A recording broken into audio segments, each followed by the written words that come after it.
Bien que le golfe du Mexique, ou golfe d'Amérique si vous voulez, ne soit techniquement qu'un golfe, ce bassin se comporte plutôt comme un système océanique compact et quasi indépendant. Semi-fermé, exceptionnellement profond par endroits et situé en plein cœur des tropiques, il absorbe et stocke d'énormes quantités de chaleur solaire. Les océanographes le voient souvent comme un moteur thermique régional, et chaque été, ce moteur commence à monter en puissance. Les eaux de surface chauffent vite sous un soleil intense, mais tout se joue réellement en profondeur. De vastes poches d'eau chaude profondes en rotation, appelées tourbillons chauds, tournent discrètement sous la surface. Lorsque des ouragans passent au-dessus, l'effet peut être explosif. Des ouragans comme Katrina, Harvey et Ida n'ont pas simplement traversé le golfe, ils se sont intensifiés rapidement en puisant dans cette chaleur profonde. Le bassin ne crée pas tous les ouragans majeurs, mais dans les bonnes conditions, il agit comme un carburant à haut indice d'octane, dopant les tempêtes à une vitesse inhabituelle. Cet océan caché alimente aussi le Gulf Stream, l'un des courants les plus importants de la planète. Tel un immense tapis roulant, il transporte l'eau chaude hors du bassin, contourne la Floride et traverse l'Atlantique vers l'Europe de l'Ouest. Cette chaleur exportée aide à maintenir des villes comme Londres et Paris bien plus douces que leur latitude ne le permettrait normalement. Économiquement, son empreinte est tout aussi démesurée. Dès 2010, les biens et services écosystémiques des 5 États américains du Golfe généraient plus de 2000 milliards de dollars par an pour l'économie américaine. L'activité pétrolière et gazière offshore devait à elle seule soutenir environ 30 milliards de dollars du PIB américain en 2023. Et devinez quoi? Plusieurs années ont passé et cela n'a pas diminué. Près d'un cinquième de la production de pétrole américaine provient de ce seul bassin, tandis que le tourisme lié au récif ajoute 17,5 milliards de dollars par an et soutient des milliers d'emplois. Mais ce système comporte des risques réels. Environ 27 000 puits de pétrole et de gaz abandonnés gisent sous les eaux du Golfe, souvent mal surveillés. Le danger est apparu clairement en 2010 lors de la catastrophe de Deepwater Horizon, qui a libéré environ 4,9 millions de barils de pétrole en 3 mois, la plus grande marée noire accidentelle de l'histoire. Sur la carte, il ressemble à n'importe quel autre golfe. En réalité, il se comporte comme un moteur océanique puissant, reliant météo, énergie et climat à travers les continents. Ce n'est pas officiellement le 6e océan, mais fonctionnellement, il agit déjà comme tel. Tu navigues sur un océan calme quand tu la vois. Une vague géante qui surgit de l'eau et domine ton bateau. Aïe! Mais avant que tu puisses réagir, le pont disparaît sous tes pieds et tu tombes dans un gouffre immense en pleine mer. Dans les deux cas, aucune chance de s'en sortir. Apparemment, l'océan peut à la fois s'écraser sur toi et s'effondrer sous tes pieds. C'est vraiment pas ton jour. Dans le premier cas, c'est une vague scélérate géante. Ce sont des vagues océaniques immenses et dangereuses qui apparaissent soudainement et font au moins 2 fois la taille des vagues environnantes. Elles surgissent en plein océan sans prévenir et peuvent se déplacer dans une direction différente du vent et des autres vagues.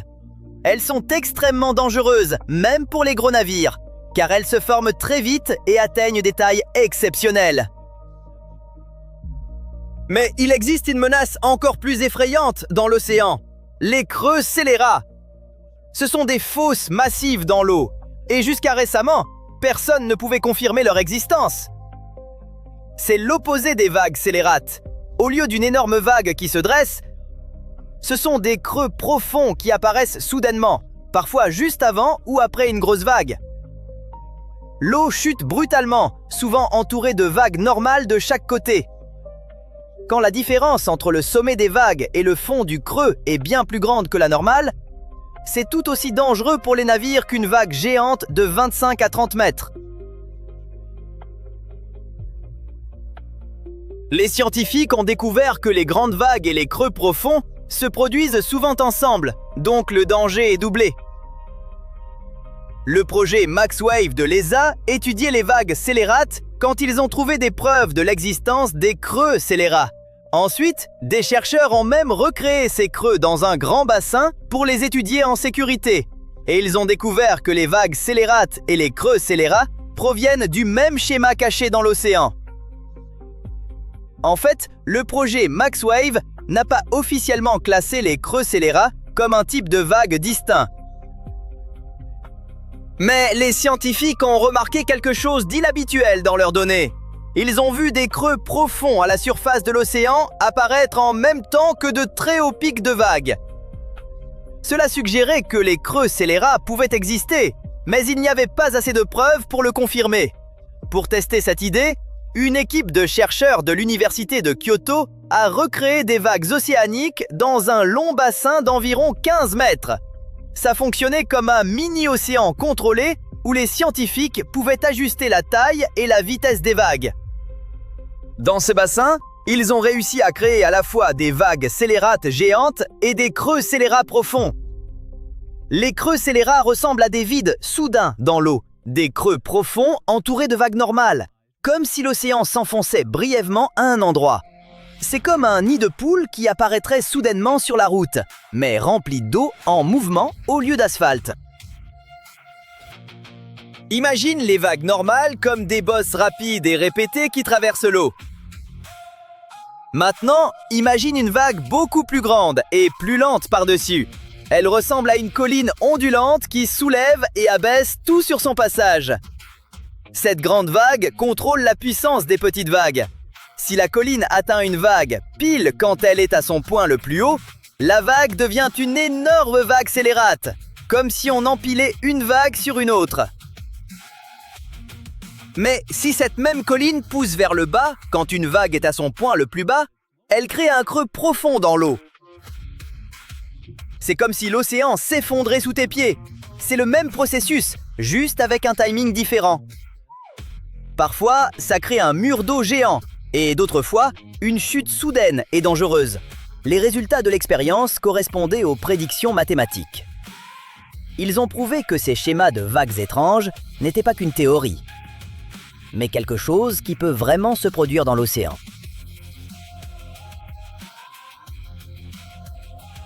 En 2016, des scientifiques ont comparé des modèles mathématiques avec de vraies mesures océaniques et ont trouvé des schémas correspondant à la fois aux vagues géantes et aux creux profonds dans la nature.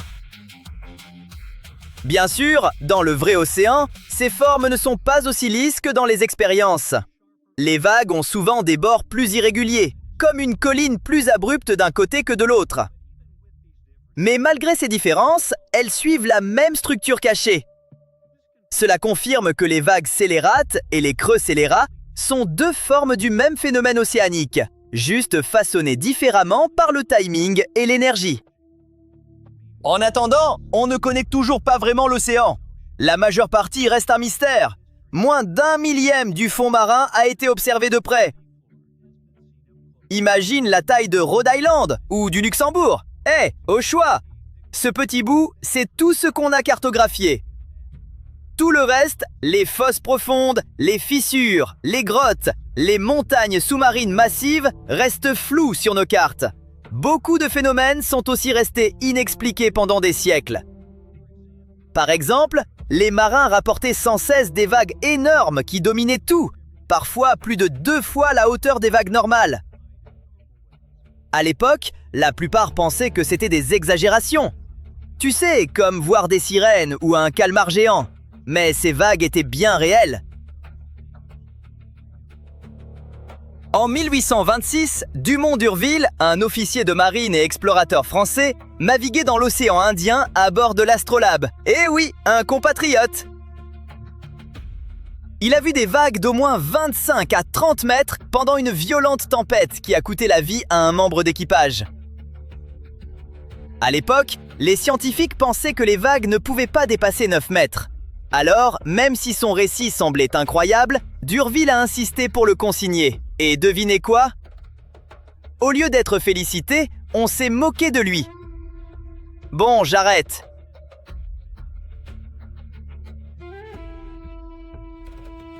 Encore plus tôt, en août 1498, lors de son 3e voyage vers les Amériques, Christophe Colomb et son équipage ont entendu un grondement énorme venant de la mer et ont vu une vague s'élever derrière leur navire. Elle était aussi haute que les mâts. La vague a soulevé les navires plus haut que tout ce qu'ils avaient connu, puis les a plongés dans un creux immense. C'était comme des montagnes russes faites d'eau. L'océanographie moderne a confirmé que de telles vagues colossales existent bel et bien. Elles sont comme des gratte-ciel apparaissant soudainement au milieu d'une mer calme. Une vague normale peut atteindre le toit d'une maison de 2 étages, mais une vague scélérate peut s'élever comme un immeuble de 10 étages. En 1861, une telle vague a apparemment fracassé un phare en Irlande. Elle a brisé les lampes et envoyé des débris dévaler l'escalier. Pour ça, l'eau a dû gravir une falaise de 40 mètres, puis encore 26 mètres de la structure du phare. C'est presque aussi haut qu'un immeuble de 20 étages.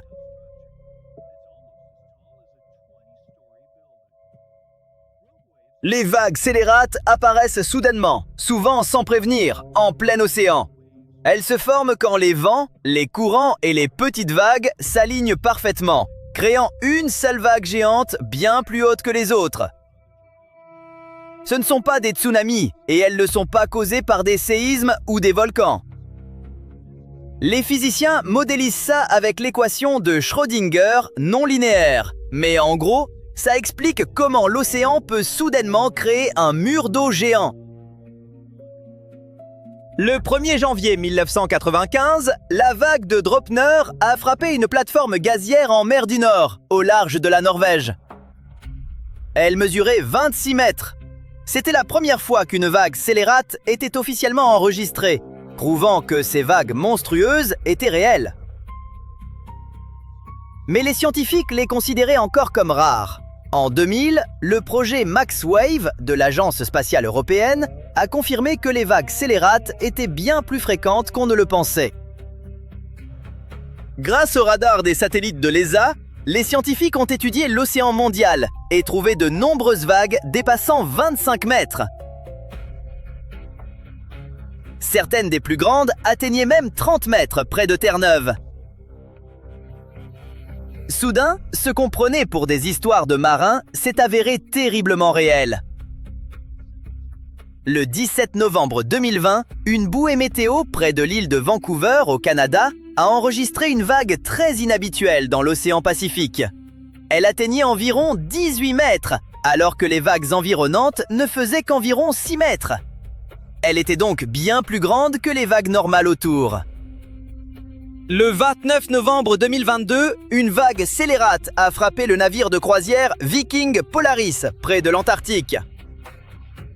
Une personne a perdu la vie, plusieurs autres ont été blessés, et la croisière a été annulée. Le 18 septembre 2023, une grande vague a frappé un restaurant de plage en Afrique du Sud. 7 personnes ont été blessées, et une personne a été emportée en mer, mais heureusement secourue. Et le 20 janvier 2024, de puissantes vagues ont frappé un site militaire américain dans les îles Marshall. Des bâtiments ont été endommagés, des zones inondées, et les vagues ont avancé loin dans les terres, montrant à quel point ces événements peuvent être destructeurs. La Terre possède un seul océan mondial connecté, qui couvre environ 71% de sa surface. Comme tout est lié, on pourrait croire qu'il est à la même hauteur partout, non? Eh bien non! Au canal de Panama, le Pacifique est plus haut que l'Atlantique. Et ce n'est pas tout. Dans l'océan Indien, il existe une immense zone de faible gravité, où le niveau de la mer se trouve à plusieurs dizaines de pieds sous la moyenne mondiale.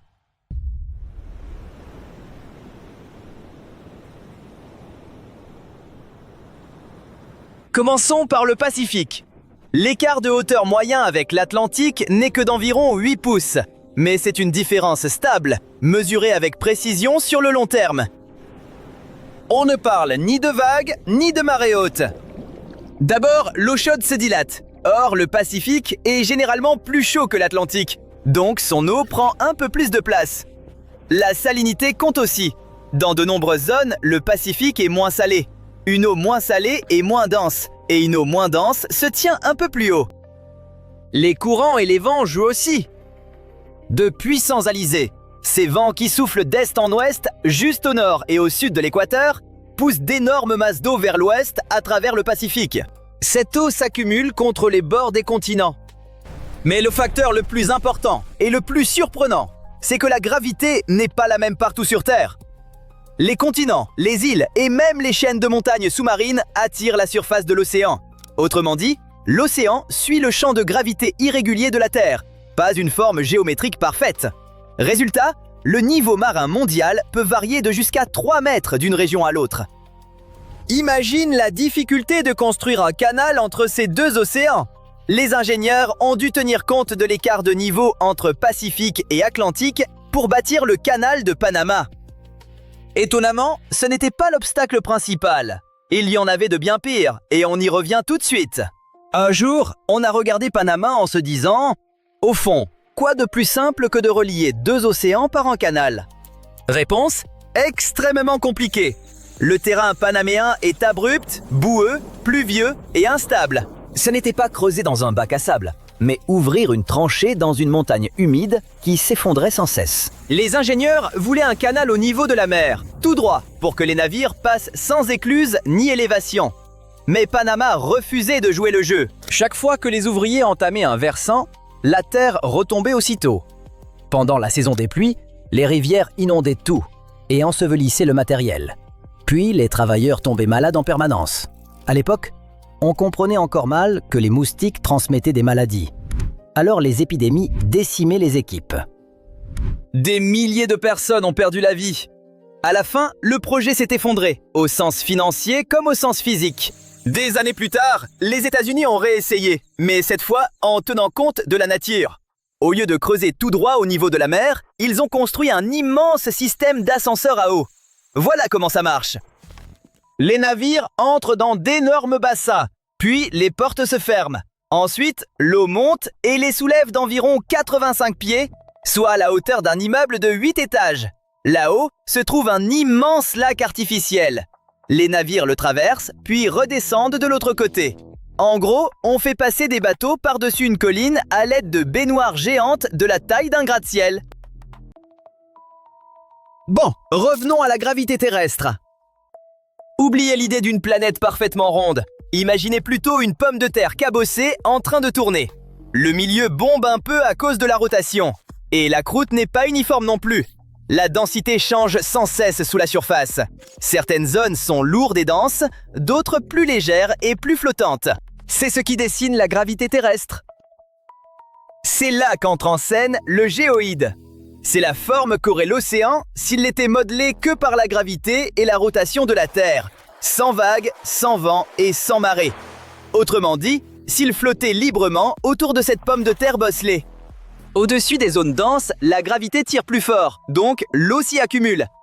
Au-dessus des zones plus légères, la gravité faiblit et l'eau s'affaisse. Par exemple, il existe un endroit étrange dans l'océan Indien où la gravité est réellement plus faible que la normale. Résultat, le niveau de la mer y est plus de 328 pieds plus bas que dans l'océan autour. C'est comme si l'eau s'enfonçait de la hauteur d'un immeuble de 30 étages. Cela forme une immense dépression circulaire couvrant environ 1,2 million de miles carrés. Son nom officiel est le géoïde bas de l'océan Indien. Les scientifiques l'ont repéré dès 1948 lors de mesures faites depuis un navire. Et ce phénomène les intrigue depuis. Pourquoi la gravité serait-elle plus faible à cet endroit ? Enfin, des chercheurs pensent avoir trouvé la réponse. Très profondément sous cette zone, d'immenses panaches de magma chaud pourraient remonter du manteau, comme de lentes masses de lave poussant depuis les profondeurs. Ces remontées peuvent déplacer la masse à l'intérieur de la planète. Et quand la masse bouge, la gravité bouge aussi. Moins de masse en dessous signifie une attraction légèrement plus faible, et l'eau de l'océan s'abaisse dans cette zone. Pour tester cette idée, les chercheurs ont lancé d'énormes simulations informatiques. En gros, ils ont rembobiné l'histoire de la Terre sur 140 millions d'années pour voir comment la région avait évolué. Et leur modèle pointe vers la disparition d'un ancien océan. Apparemment, les plaques tectoniques ont bougé et des morceaux de croûte ont plongé profondément dans le manteau à cet endroit. Ils auraient perturbé la matière située en dessous et déclenché ces panaches de magma. Donc ce trou gravitationnel n'est pas un trou dans l'eau. C'est une bosse dans le champ de gravité terrestre, causée par d'immenses mouvements internes commencés il y a des millions d'années. Cette dépression est si extrême qu'elle influence les courants, le niveau de la mer et même la trajectoire des satellites. Voilà à quel point les processus du manteau restent puissants, des millions d'années après ce chaos tectonique. La grande question est la suivante. Ce géoïde bas de l'océan Indien finira-t-il par disparaître ou va-t-il durer? Les scientifiques n'en sont pas sûrs à 100%. Tout dépend de la façon dont les masses se déplacent à l'intérieur de la Terre au fil du temps. Le manteau de notre planète n'est pas solide. Il bouge en permanence, montant en panache et descendant en plaques.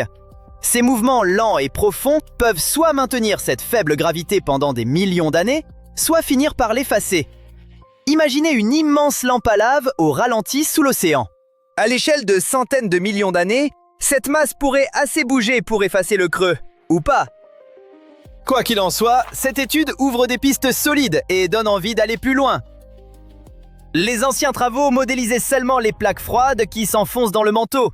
Désormais, les simulations incluent aussi les panaches de magma chaud qui remontent. Ils ont sans doute joué un rôle clé dans la formation de cette anomalie, mais il manque encore des éléments. Par exemple, le point chaud de la Réunion, un immense panache mantélique qui a explosé il y a 65 millions d'années et formé les trappes du Décan en Inde. Cette éruption a recouvert de lave une grande partie de l'Inde. C'était l'un des plus grands épisodes volcaniques de l'histoire de la Terre.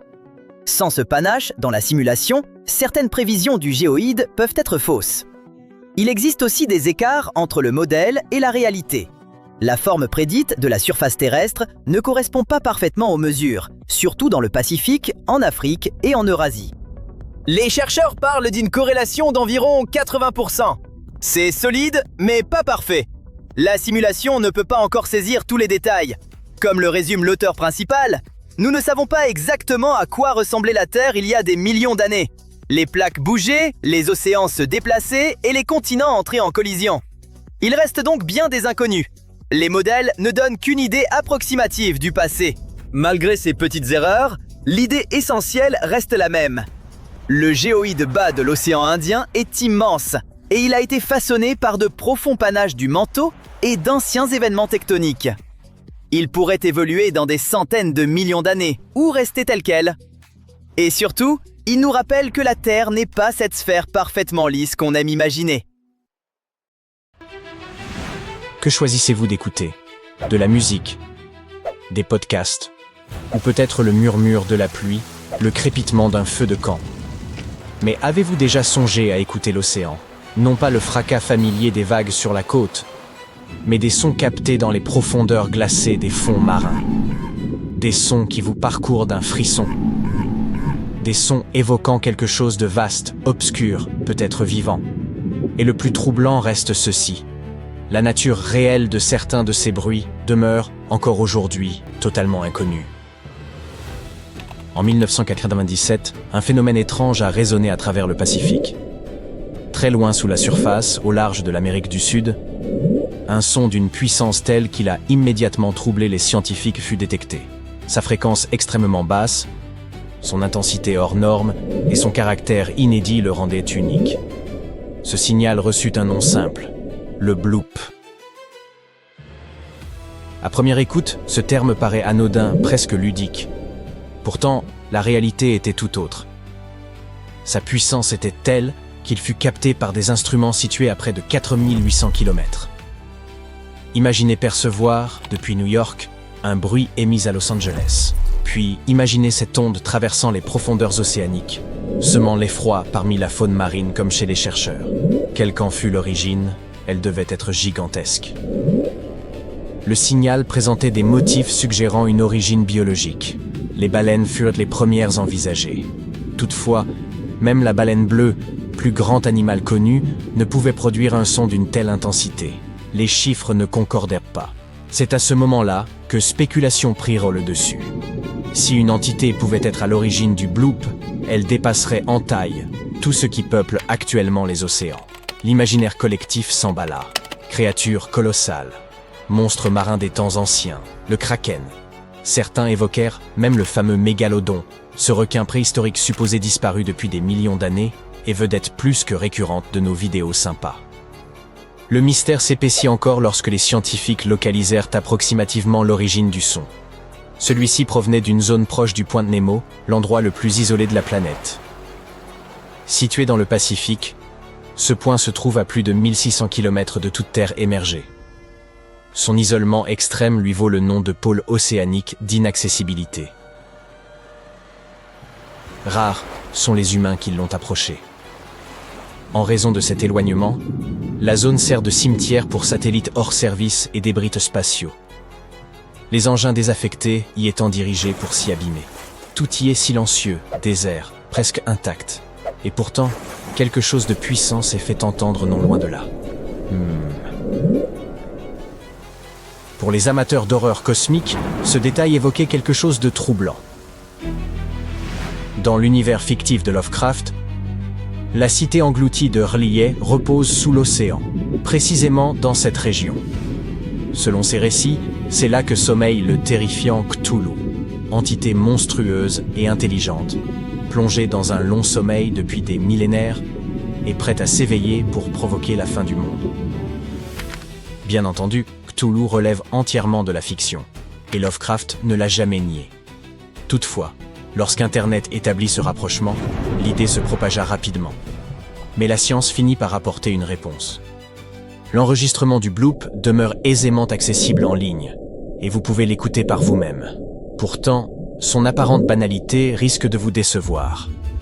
Aujourd'hui, il est établi avec certitude qu'il ne provenait d'aucune créature vivante. Les chercheurs ont démontré qu'il résultait d'un phénomène glaciaire, un séisme de glace.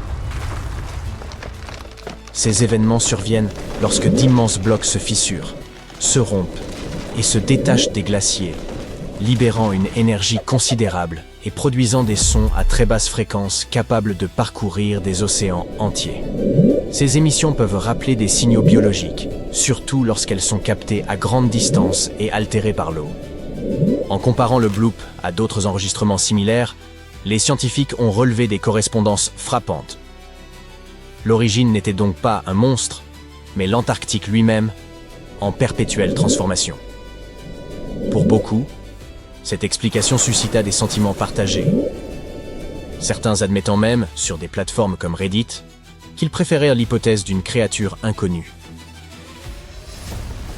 Un autre phénomène sonore étrange fut enregistré au début des années 1980, dans le Pacifique Sud, lors d'une mission scientifique près de la Nouvelle-Zélande. Les chercheurs explorèrent le bassin sud des Fidji, où les profondeurs dépassent 4 km. Des sons brefs, aigus et répétitifs résonnèrent dans l'eau. 4 impulsions distinctes, étonnamment semblables au cancanement d'un canard. Ce phénomène fut ainsi baptisé le bioduck. Le signal présentait une régularité marquée. Les scientifiques en conclurent qu'il devait avoir une origine biologique, sans parvenir à identifier précisément sa source. Ce n'est qu'après avoir partagé leurs données avec des collègues en Australie qu'ils découvrirent un élément supplémentaire.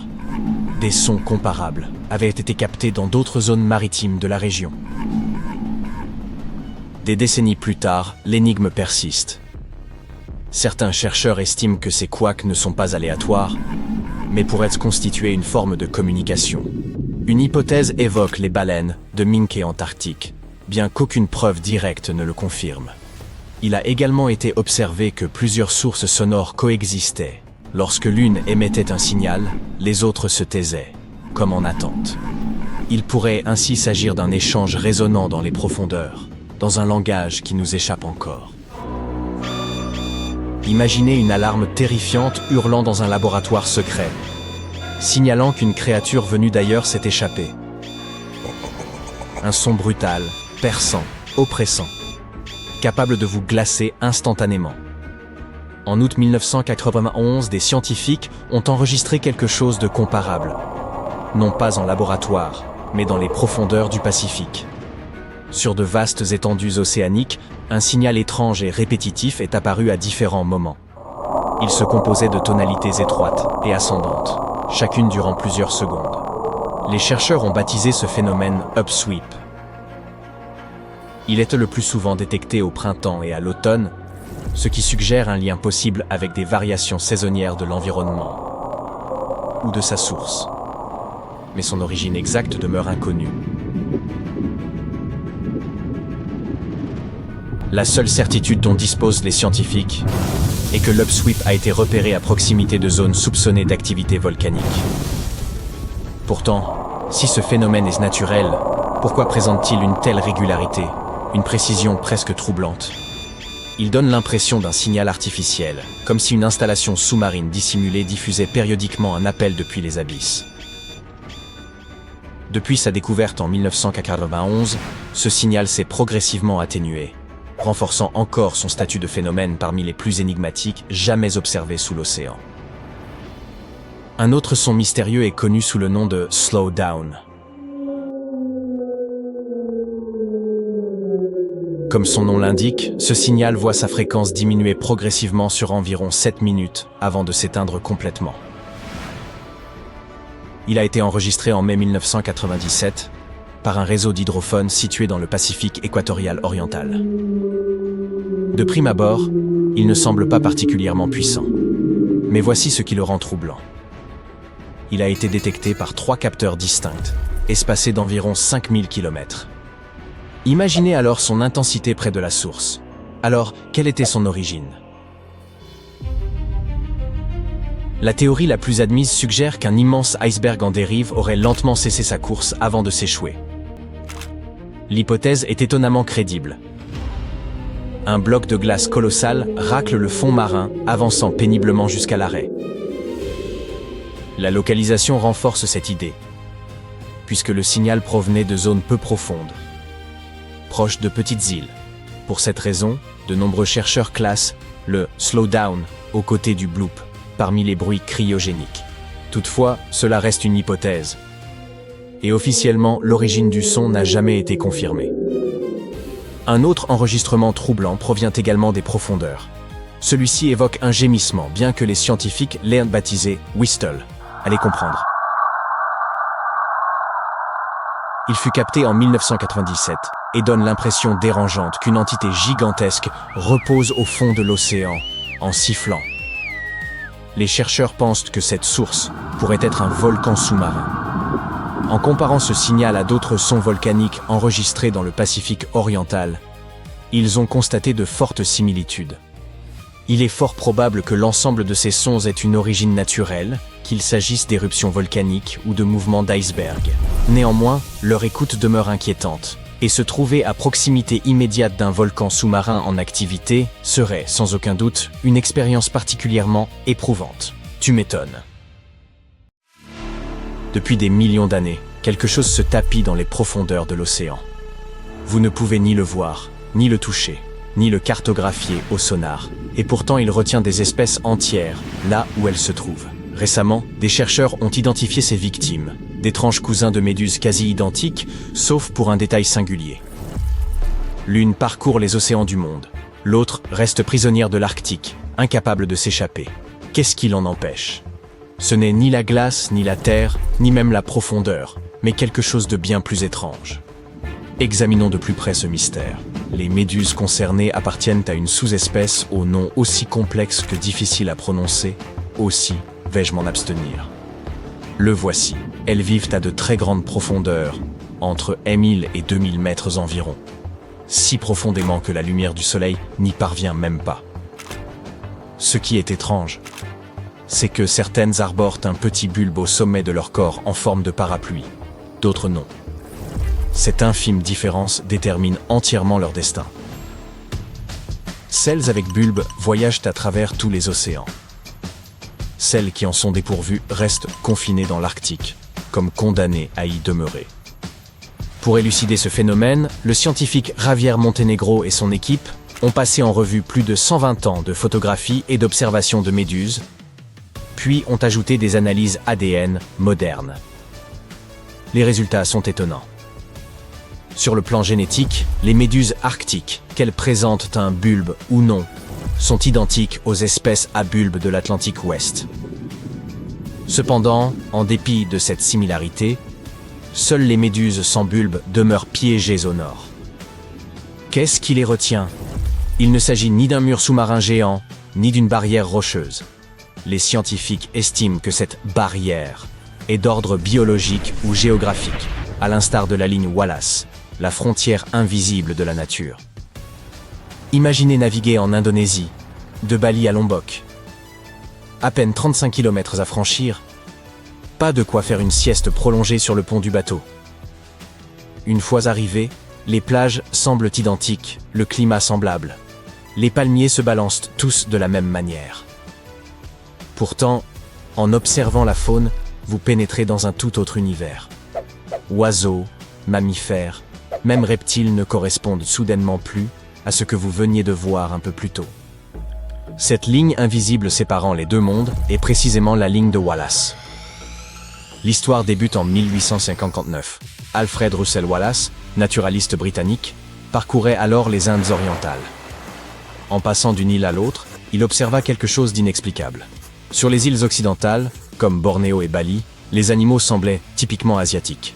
Singes, tigres, pivers, rien d'inhabituel. Mais plus à l'est, la faune paraissait venir directement d'Australie. Marsupiaux, cacatoès, même des cousins des kangourous. Les deux ensembles ne se mélangeaient absolument pas. Wallace comprit qu'une étroite bande d'eau pouvait agir comme une immense frontière biologique. Comment deux îles, assez proches pour se distinguer à l'œil nu, pouvaient-elles abriter une faune si différente? Cette ligne n'est pas une simple curiosité naturelle, mais le produit de puissantes forces géologiques. Entre les îles s'étendent des fosses sous-marines qui n'ont jamais été asséchées, même lorsque les anciens niveaux marins montaient et descendaient. À l'ouest s'étend le plateau de Sunda, une vaste plateforme submergée qui reliait autrefois l'Asie aux îles voisines. C'est pourquoi Bornéo, Sumatra et Java regorgent d'espèces d'origine asiatique. À l'est se trouve le plateau de Saül, qui reliait jadis l'Australie à la Nouvelle-Guinée et permettait la dispersion des espèces australiennes. La ligne de Wallace coupe précisément entre ces deux plateaux. Dans cette région du monde, l'archipel indo-australien, 4 grandes plaques tectoniques entrent en collision. Lorsque les mers montaient, les animaux se retrouvaient isolés sur les îles. Quand les mers redescendaient, certaines espèces parvenaient à traverser, mais en nombre limité. C'est ainsi que deux îles séparées par un simple trajet en bateau ont fini par développer des écosystèmes entièrement distincts. La ligne de Wallace n'est pas une découverte récente. Cette frontière invisible influence les animaux depuis des millions d'années. Au Pléistocène, lorsque les mammouths géants parcouraient la planète et que les océans étaient jusqu'à 120 mètres plus bas, nombre d'îles indonésiennes étaient en réalité reliées entre elles. Tigres et éléphants pouvaient alors passer d'un territoire à l'autre sans jamais toucher l'eau. Mais même lors de ces fortes baisses du niveau marin, l'Asie et l'Australie ne se sont jamais unies.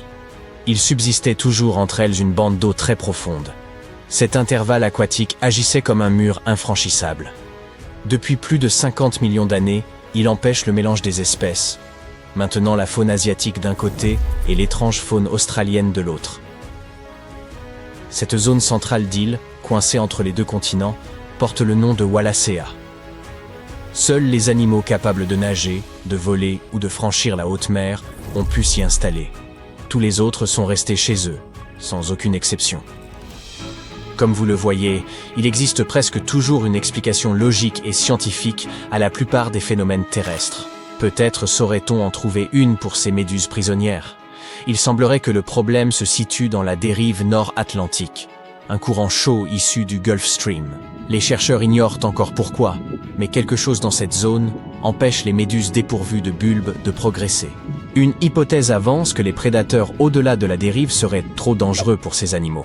Une autre suggère que la présence de ce bulbe conférerait un avantage de survie, mais nul ne le sait réellement. Pour l'instant, tout se passe comme devant une frontière invisible. Les méduses à bulbes passent, celles qui en sont privées restent sur place. Du côté pacifique de l'Arctique, nul besoin de barrières mystérieuses. Le détroit de Bering s'en charge déjà. Sa profondeur moyenne n'est que de 50 mètres, bien trop faible pour laisser passer des créatures des grands fonds. Ainsi, ces méduses, avec ou sans bulbe, ne peuvent pas s'échapper vers le sud. Tant que nous parlons de vie animale, intéressons-nous encore aux particularités étonnantes de la faune le long de la ligne de Wallace, car les animaux permettent d'observer cette barrière de façon évidente. Les oiseaux, par exemple, refusent souvent de franchir le moindre espace d'eau libre. Leurs espèces s'arrêtent donc net à la frontière. Les mammifères se montrent encore plus rigoureux. Les chauves-souris peuvent traverser puisqu'elles volent, mais les grands animaux terrestres n'y sont jamais parvenus. Du côté australien dominant les marsupiaux. tels que les kangourous et les opossums, auxquels s'ajoutent des rongeurs indigènes arrivés plus récemment. Du côté asiatique apparaît une toute autre distribution. Singes, éléphants, tigres, félins, rhinocéros. Certes, quelques exceptions subsistent. Célèbes, situés au cœur de la séparation, abritent des macaques, des porcs et de petites tarsiers aux grands yeux. Mais dans l'ensemble, la rupture est manifeste. Il suffit de descendre de bateau pour que le monde animal se transforme entièrement. Mais qu'en est-il des plantes? Elles ne suivent pas toujours les règles avec la même rigueur.